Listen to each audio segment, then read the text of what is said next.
I'd like to welcome everybody here to our ongoing series of interviews with individuals who have made a contribution to the Election Law Enforcement Commission.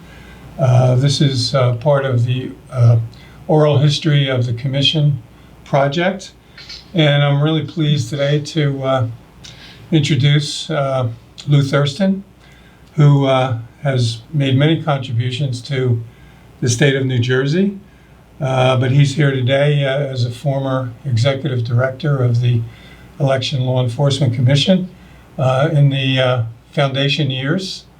Lou is also former executive director of the New Jersey Senate Republicans. He's also been the chief of staff to Governor Thomas H. Kane and was vice president of the New Jersey Sports and Exposition Authority. So very pleased to have you here today to discuss some of the history of our commission, particularly from the 1970s when you served as executive director. Happy to be here, Jeff, and hope I can remember correctly. Been a while. Yeah, well, it's been a while for us. For me too. I've been kicking around New Jersey politics for a while. Sure. As we actually came in with Governor Kane, with Governor Kane's administration. Sure. And for DCA, I was a public information officer at Department of Community Affairs under John Renna, if you remember. Yes, I remember John very well. Yeah. Well, you were executive director here from 1976 to 1981. And I guess my first question would be, what was it like serving during those early years, those foundational years? I mean, so much has changed, at this point. Well, it was a new experience for most of us. This was in the post-Watergate scandal area, and we were feeling our way. And that was the overall experience we had, and the commission had been set up and operated for a few years. And Dave Norcross was first director, and then I came in as a second director, and we had challenges right away to get organized, and everything from organizing the workplace to the communication with the candidates all over the state. So it was a busy time, but interesting time and exciting actually, because we were into some new things. Yeah, no, I can imagine that was really challenging. I mean, it's challenging in a different way now, but to just start off and to set up the office and be able to contact the candidates and get them to file reports and do all that kind of thing. It was new to everybody, all the candidates, and as well as to us. Yeah. So that made it a challenging experience. Yeah, absolutely. I don't know if you had heard, but Frank Ritchie. We just learned this the other day that he had passed away about. Yeah, sadly, I did learn that, and I worked closely with Frank for the 5 years that I was here when he was chairman and I was the executive director. Frank was a wonderful guy. He was an ideal chairman of a board like this. I think in many ways, he focused on the policy, working with the other three board members, and he didn't get into the day-to-day affairs of running the place. He left that to me, and that was the right way to do it. So we had a really good relationship. We also had three excellent other commissioners at that time, and so it was we got along well among ourselves. And I think we had the right combination of overall policy making and executive day-to-day operation. Yeah, no, I of course, had met Frank over the years. I didn't really, unfortunately didn't get to really know him as much as I would have liked to, with that kind of experience and so forth. Frank Ricci was also, selected, I guess it was by President Ford to be on the, President Ford to be on the Federal Election Commission as well. He's the only person from New Jersey. He was really committed to election reform and the whole process, and so he did his bit here, and then he went to Washington, and I think got a lot of frustration because the election law enforcement, the election commission in Washington has had a difficult time over the years, as you well know. Yeah. Well, that's one of the differences, and one of the concerns of course, I guess at the beginning, of the commission was that there was going to be, only 4 members, and would be basically no more than 2 could be members of the same political party, right. And so essentially it's been 2 Republicans and 2 Democrats through the years, and they thought that would cause problems, but it didn't right from the very beginning. The 4 people that we had, Frank and the 3 others, were all really responsible, dedicated people to the process and to public service. And I'll tell you one little story about one of the biggest things that happened during my tenure here was during the gubernatorial election between incumbent Governor Brendan Byrne and Ray Bateman, who had been the Senate president. And a complaint was filed by the Republicans challenging what had been done by Governor Byrne and his staff to provide for what were called rebate checks. When the income tax passed, they had a rebate system where they sent checks to people and so forth, and it was politically beneficial to the governor. But at that time, there was an expenditure limit and in the gubernatorial election. And the question was, did the process of providing all these millions of checks constitute an election expenditure, and would it be charged against his expenditure limit? So we got the complaint, we had to look into it. I went over, Cliff Goldman was the state treasurer at that time. I went over to see Cliff, and we had a whole discussion. We investigated it, and I came back to the commission, and I said, okay, here's the situation, provided the facts with our counsel, and I said, what do you think? And so our preliminary discussion resulted in a 2-2 vote, but it was not 2 Republicans and 2 Democrats on the other side. It was 1-1 on each side. So we were at a little bit of a concern at that point as to what to do next. Right. Well, we looked into it further. We discussed it a lot, and we wound up having a 4-0 vote in favor of the Democrats, in favor of Governor Byrne. And it was very controversial at the time, but it was very significant. But it showed that these 4 people, all such good public servants, were able to put aside politics and other concerns and work together and make a good decision. Yeah, we're talking with Lou Thurston, who was the executive director of the commission back in the late 1970s, and Lou was just talking about the 1977 gubernatorial campaign. We were talking about rebates and so forth, and being sent out right in the middle of the campaign, as I recall. Yes. So that was another unique kind of situation that you had to deal with right off the bat. Yeah, we didn't have a whole lot of time to get ready for all that, but the complaint was filed and we had to act on it. That's what we did. Yeah. Speaking about former Governor Brendan Byrne. He actually, you got appointed as executive director during his administration. Yes. That is Right. correct.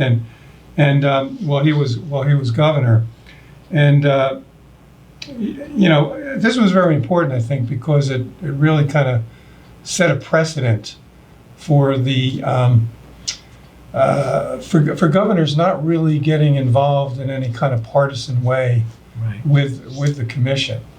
Well, I had a good bit of experience working in the Legislative Research Office, and I learned about the legislative process and politics, and also done some partisan politics for different candidates. So I understood the process, and I think we all understood that it was important to have someone as director who knew the process, knew politics, and understood it, and could work through what we had to do. Fortunately, during that period, we were able to very carefully and successfully provide the what we needed to do and do our job without any undue interference from members of the legislature or from Governor Byrne. He said, "Okay, you do your job and whatnot," and so that was good. And since it was the early days of the commission, it did set some precedent, I think. Yeah, no, and I think you raised a good point about it really does pay to, in this job to have some kind of understanding of politics. Yeah, and how it works, and the process, and being able to deal with the legislature and so forth. That's true. That's a very, very important part of it. Now, I mean, there were some important initiatives that were taken during your term as executive director. Lobbying regulation, I believe, began at that time, and personal financial disclosure. Just about all of the responsibilities that we have today began while you were executive director of the commission. Public financing, gubernatorial public financing. Well, on the lobbying registration and regulation, the Attorney General's office, under previous laws that had been enacted way back when Woodrow Wilson was governor, believe it or not, those were administered initially by the Attorney General's office, and one of the things I did was I hired an attorney who had worked on this kind of area in the Attorney General's office, Greg Nagy. Oh yeah, and sure. Yeah. I brought him on as our internal counsel, Mhm. and Greg did a great job over many years and had a real career here. Yeah, I worked for many years with Greg Nagy, who unfortunately passed away a couple of years ago, but very instrumental in everything that we did here for so many years. As far as public financing, we were in a brand new area. Nobody had been doing public financing, and for the gubernatorial election in 1977, it was the first time in the United States that we had a publicly financed election for governor. And so it was new territory, and we were all feeling our way. But it turned out well. But it was a challenge to set up this whole thing. We didn't know exactly how to proceed at the beginning. But it worked out, and it's interesting, if you think back historically, there was a relatively small amount of money spent in that gubernatorial election, and a lot of it was public money. And since then, things have changed drastically, as you well know. Yeah, how was it selling that to the public financing? It was quite controversial. Yeah. A lot of people said, why should the public funds be used for this kind of election campaign. But it was some of the reform people nationally and otherwise were advocating it as a solution to some of the problems of undue influence of money on political campaigns. Yeah, I mean, you know, and we have to thank you in many ways for setting up that program because, you know, it is a nationally renowned program at this time, and we're very proud of it here in New Jersey. We got involved in a national ethics organization from all around the country, and they were all curious about what was going on in New Jersey because we were in the first publicly financed gubernatorial election. And so I had a chance to go. I remember going down to Florida and other places and talking about it to people in other states and for them to better understand what was involved. And I think it was a success at that time. And of course, things have changed a lot in the interim. Yeah, you know, the first program, of course, went into effect in 1977, and that was just in the general election. And then they amended the law, and in 1981 was the first time that there was public financing the primary election. And of course, that's kind of what we're involved with right now. Yes. With public financing, but like you said, the money has increased significantly. There was an organization at that time called Common Cause, which was in favor of electoral reform, and they supported strongly the public financing, and that was helpful in getting the law passed. Yeah. Yeah, I mean, you know, that raises another question. How, with the legislature, how difficult was that? You know, of course, Brendan Byrne was supportive of that, and well, I think you had a Republican-controlled Senate at that time, at least, right? Yeah. The legislators from both parties came together with the governor and passed it. We didn't actively participate from the Election Law Enforcement Commission at that time. I mean, we were a brand new agency. They gave us the authority under the law to administer it, and we concentrated on that. We didn't get involved in the legislative process of actually enacting it. Was former Senator Sluter involved with that? I think he was very supportive of it. Bill Sluter from Mercer County was a good thinker in that kind of area. Yeah. He was another individual, Bill Sluter, who contributed a great deal to this commission and to the laws and so forth. Bill was not always very popular among his colleagues for his reform I guess you would call him a maverick, right? He was to a large extent. Well, also, another individual was Herbert Alexander. Did he work with you on the public financing? Or yes, he was extremely helpful to us. Herb headed an organization about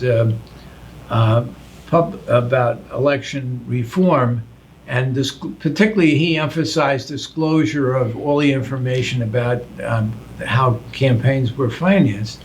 He had an office in Princeton, and we used his services to help us a lot, understanding what was happening around the country and everything. He had written more books and articles about campaign finance than anybody else, and so he really knew it. So he became an important member of our team, and he subsequently moved to California at the University of Southern California. But he was very helpful in that time. Yeah, I should have mentioned Herbert Alexander was a professor. I guess he was he connected with Princeton at University? Not directly. Yeah, but in some way, and then he went on to USC to be a professor out there and become one of the best known, individuals in this field. I think he actually served on the first. I forget what it was called. It was a commission that was set up by President Kennedy, and I believe he was on that. He had a long history, and it was really the most widely known and respected person in that field. Yeah.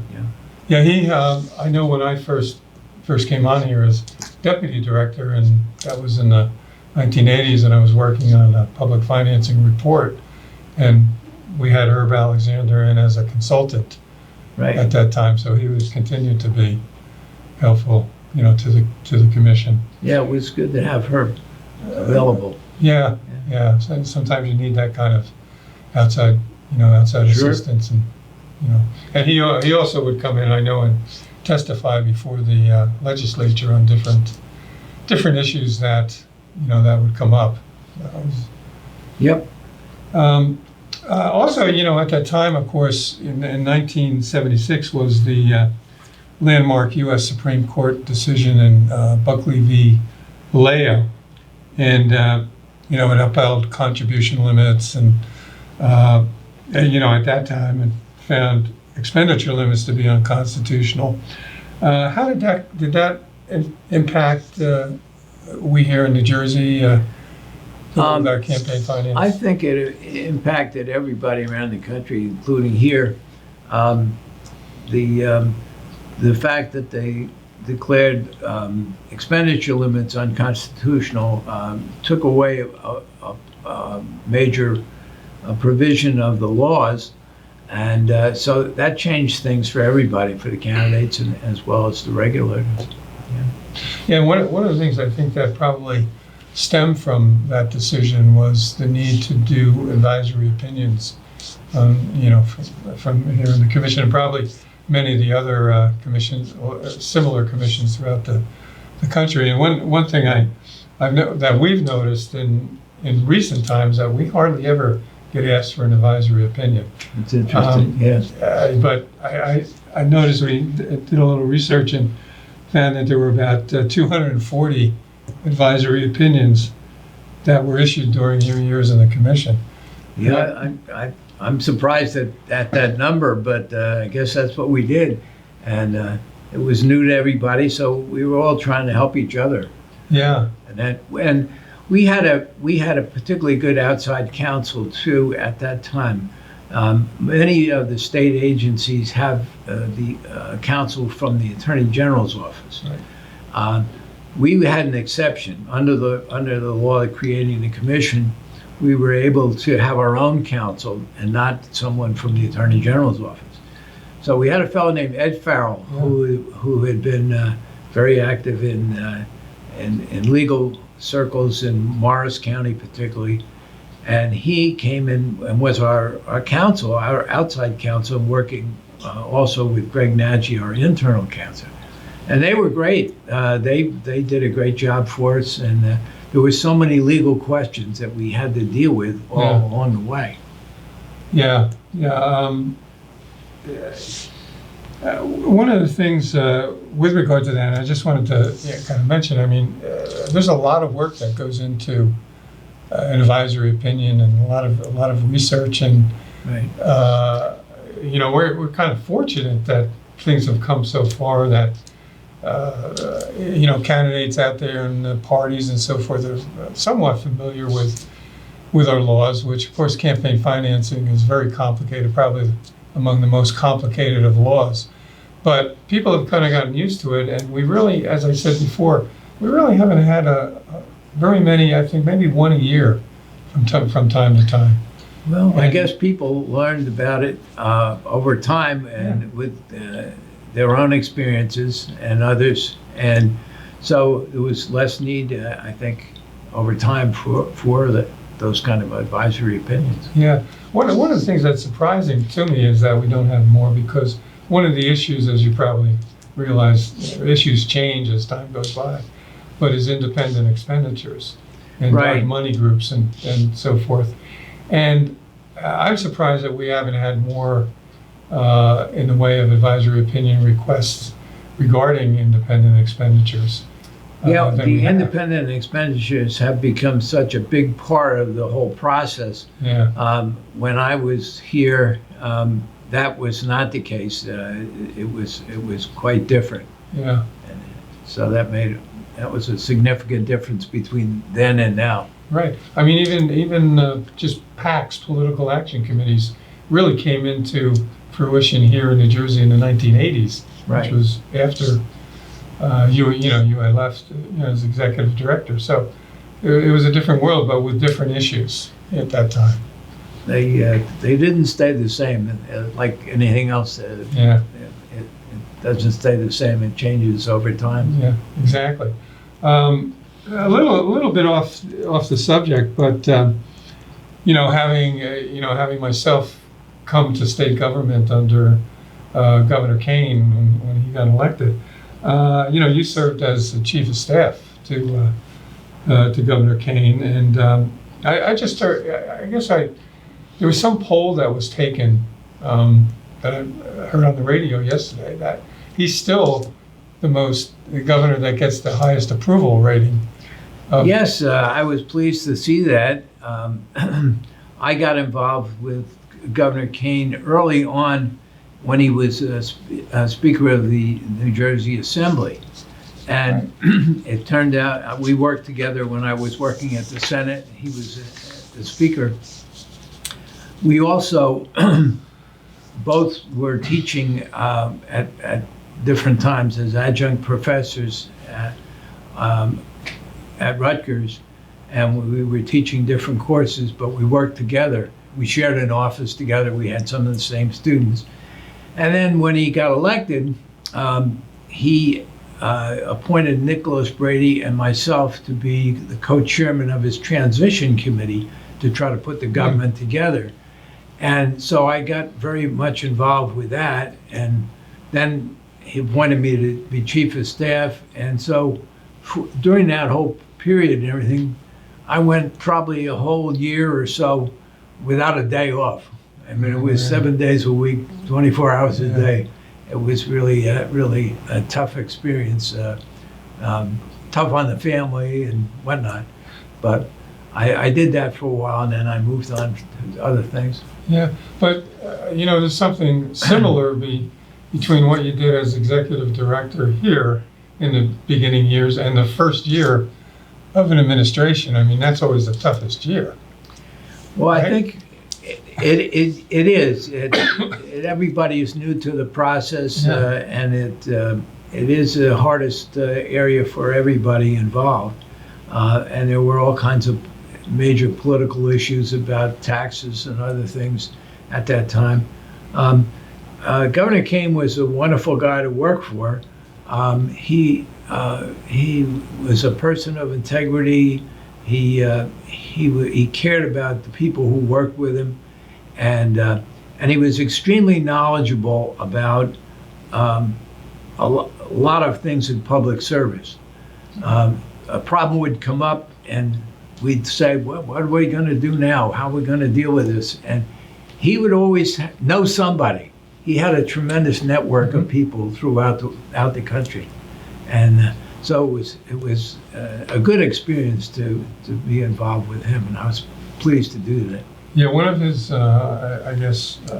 major issues was education. He was always considered the education governor, right? I guess. Yes, Yeah. yes, he was indeed. Yeah. So, it was nice to be involved with him, and I moved on to other positions, and from there, but I still see him occasionally. Yeah, very, very good. Yeah. How is he doing? He's doing fine. I believe he's 86 now, 86. Wow. and so health-wise, I think he's been doing fine. Good, good. Again, we're speaking with Lou Thurston, who is the second executive director of the commission, beginning in 1976 to 1981, and again, very pleased to have him here to give us some background in terms of how the commission was started and how difficult it was really at the beginning stages. So I guess one thing from my perspective as executive director here, and you have so much experience with management and so forth, particularly during this pandemic, it has been a real challenge So I guess in general, if you have any advice for me in terms of management and particularly with an agency like ours that. Well, the agency has grown and in terms of their responsibilities and the number of people involved. So the management problems are bigger now for you than they were for me, I think, in those days. But I think transparency is important in terms of the way you approach things. One of the things that I tried to emphasize as a new agency was enforcement. And it was difficult sometimes because we had a lot of candidates who just didn't understand the law was brand new, and others who purposely were trying to undermine it and not comply.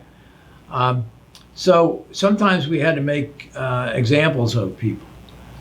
There were times where we would get information and we would go through a process with them and talk to them about it and try to get them to comply. But if they didn't, then we might have to file a complaint against them and deal with it publicly. And of course, they didn't like that at all. And I had one specific situation I'll mention. There was a fellow named Mike Matthews who was an assemblyman, and he became mayor of Atlantic City. And he would not comply with some of the provisions of the law, and we tried to give him every opportunity. So I finally said to him, we're filing a complaint against you. And we did. And then he proceeded to try to get me fired from the job because he thought we were unduly targeting him. Well, at that time, the senator from that same district was Steve Persky. And so I knew Steve pretty well. And I finally called up Steve and I said, Steve, I need your help. Please get this guy to back off and whatnot. And Steve did, to his credit. He intervened, and we didn't hear any more about that issue from Mike Matthews after that. Sadly, Mike went to prison later for violations of other laws when he was mayor of Atlantic City. Yeah, that's one thing that pretty much this commission has followed too is that the mission is disclosure, and our compliance section makes every effort to get candidates to comply and the parties to comply and the PACs to comply and so forth. That is a major effort that we do make. But of course, enforcement is an important arm of that, of making sure that there is that disclosure out there. We had another situation in which, in a gubernatorial election, there was one of the candidates for the Democratic nomination was named Smith, who was the mayor of Jersey City, and he was running, and one of his treasurers for his organization for campaign purposes was a fellow named Wally Shield, and he was a state senator. And also at that time, David Freeland, who's infamous for other things, was a state senator. Left and went to Europe, right? Yes. Yeah, right. And so Shield would not comply, and he wasn't doing what he should in complying with the law. And so I called up again David Freeland, who I had worked with in the legislature and had a good relationship with. And I said, Dave, I need your help to get them to comply. Otherwise, we're going to have to file a complaint against you.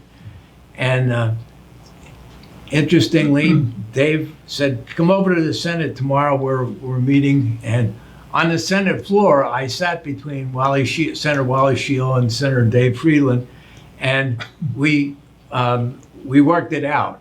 And then the next day and the next few days, we got all the reports that we needed and everything else. Yeah. And but it was good. The fact that I had relationship and knowledge about the legislative process and got to know some of the individuals was helpful in resolving some of the enforcement problems that we have. Yeah, no question about that, yeah. Which is always, it's always a part of that job that you have to do, but it's not necessarily the most pleasant part of the job, but it is important to disclosure. And that's really what we're about. Right. So I guess at this point, pretty much ready to wrap up the interview. Are there any other thoughts that you have? Any other thing you'd like to talk about with regard to commission and your experience? I think that from the time that I was involved until now, which was quite a few years, there's been so many changes that it's really a different kind of situation and different problems. The magnitude of problems are greater. And so the challenges are greater, I think, than they were in those days. We had the challenges of starting up a new situation, new law, and getting candidates familiar with everything. But now it's even greater with all the other aspects that have transpired since then. Yeah, I guess it really just depends on the time that the time of that you serve or whatever. There are different issues, different problems. Like you said, starting up the commission, really getting it going is a challenge in and of itself. Now we have it going pretty well, but there's these other challenges out there that. I would also add, Jeff, that I'm dismayed by the fact that in recent years the commission has not had a full complement of commissioners, and because of problems in the political process, I guess. That has not occurred, and that's a handicap, and that's as you know and live with daily. So I would like more people on both sides of the aisle politically to support the process, support the commission, and give the commission a full complement of commissioners to do their job. Yeah, that's really a welcome statement there, because we go back to 2016. We only had one commissioner. We couldn't even have a meeting during that entire year. We carried on. We continued to do everything we could do, but we couldn't do final decisions and things like that. Well, sadly, it's a difficult time, and it's nationally. You have the same kind of problems as we have here in that respect. And I just wish there were more people in politics who would take an active interest and be supportive and not walk away from it. More people like Brendan Byrne and Tom Kane, and that would be better for everybody. And one of the fortunate things, because right now we have 3 commissioners, right, and there are 2 Democrats and 1 Republican. And what's very helpful is the fact that they don't act in a partisan way, and that's never been that's never been the experience here, since at least since I've been here. That it's whether Democrats, Republicans, it's usually a unanimous vote on things. They work very well together, and I've never seen, since I've been here, any commissioner act in a partisan way. Well, that's good, and that's a tribute to the governors who have appointed people like that who will operate that way. Yeah.